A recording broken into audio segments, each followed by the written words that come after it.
Hi guys, I have another video here on our new SYIL X7. What we're going to do in this video is machine a part and then measure it on a CMM with SYIL Calypso software just to see how accurate it can cut. I'm sure you've seen videos using gauge blocks and test indicators to measure a machine's accuracy. Those are good tests, and we've done it as well on our X7. However, cutting accuracy is really what we care about. This is the part here that we machined and sent out. You can see it's just a simple block, a couple of holes in it. Holes, as it turns out, is one of the hardest operations for a CNC machine to cut accurately. The reason for that is machining a hole requires all three axes to be in use at the same time. Because of that, you have the best chance for machining errors to occur. So our focus on the CMM will be mainly the holes to the top surface. So we're going to machine this part, and then we go to the shop doing the inspection for us. They were really cool, allowing us to video a little bit. They had some restrictions, so it's not a ton of video, but still nice. You'll get to see the process, which is cool. And then after that, I'll check back in. We'll show the CMM in operation. I'll check back in at the end. We'll go over this sheet. It's got all the measurements on it, and then I'll do a screenshot of this and post it at the end of the video so you guys can take a good long look at it on your own. So with that, we'll get on to the machining, which will be quick. I'm going to speed it up. It's pretty simple stuff, nothing too cool, too fun. And, so I'll fast forward through that so you guys won't get too bored with that, and then we can get right on to the measuring stuff. So, thanks for watching. Like and subscribe. I'm going to try to do more of these videos as time permits. I got 3 or 4 of them already in line, so hopefully we'll have a few more. So I'll stop talking and we'll get on to the video.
Hi guys, hope you enjoyed the machining and the CMM video. I was hoping we'd be able to do a little bit more video for the CMM process, but they had some restrictions, some parts and stuff that was in there. So, I mean, that was cool. They still allowed us to do, get showing the machine run and actually taking the measurements. So that was pretty cool. Big shout out to those guys, appreciate it. Anyways, here's the sheet, here's the printout. It's broke up in 3 sections. You have diameter and roundness, and then the positional accuracy from one hole to the other, and then perpendicularity down here. So I'll just go over this real quick, but then I'll post it so you guys can take a long look at it and kind of digest the numbers here. Overall, extremely impressed with how accurate the machine is cutting. Everything is well under a tenth, accuracy. Even the guys that measured the part for us was quite surprised at how accurate it, given, not really knowing what one of these machines are. So, up here, the diameters, we didn't comp any tools in. The diameters of the holes were 625, and so they didn't none of them measured 625. Again, though, we would need to comp the tools in, and you could dial those right down to, a tenth or two. Roundness, though, which is important. So they have the roundness at the top on the right hole, roundness at the bottom on the right hole, and they were both, just over 2.5 tenths in both spots, which is really good. And then on the left hole, they were 2.5 tenths on the bottom, and then just over 2.5 tenths on the right, on the left side, sorry, or top side, sorry, on the left hole. So pretty darn good, pretty impressive. This positional accuracy was what really, it really, I don't know, I was blown away. I have no other way to describe it. It was really, really impressive. And the operator that ran the machine, ran the CMM, was really impressed with it too, right? So you can see over here. And what it is they take one hole and they zero this hole, and then they measure this one, how accurate it is, back to this one in every dimension, or every axis, right? And everyone come out about just a tenth, or excuse me, just a little bit over a half a tenth. Zoom in here a little bit, maybe you can see it. That's all these here, right? So again, really impressive. And then the perpendicularity and how they measure that is, you saw in the beginning of the video, they took all the spots on this top surface, right? So they measure how straight these 2 holes are to that top surface.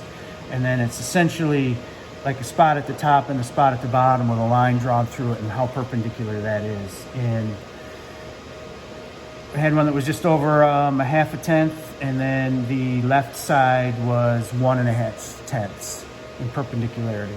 Again, really, really impressed with it.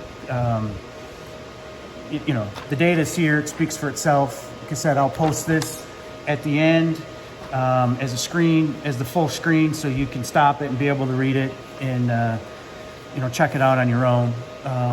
Also, I have a little bonus video at the end of this when we did a time lapse when we uncrated, or when we took the crate off when we first got the machine, so I'll add that. So again, appreciate you guys watching. Like, subscribe, that whole thing that you always hear.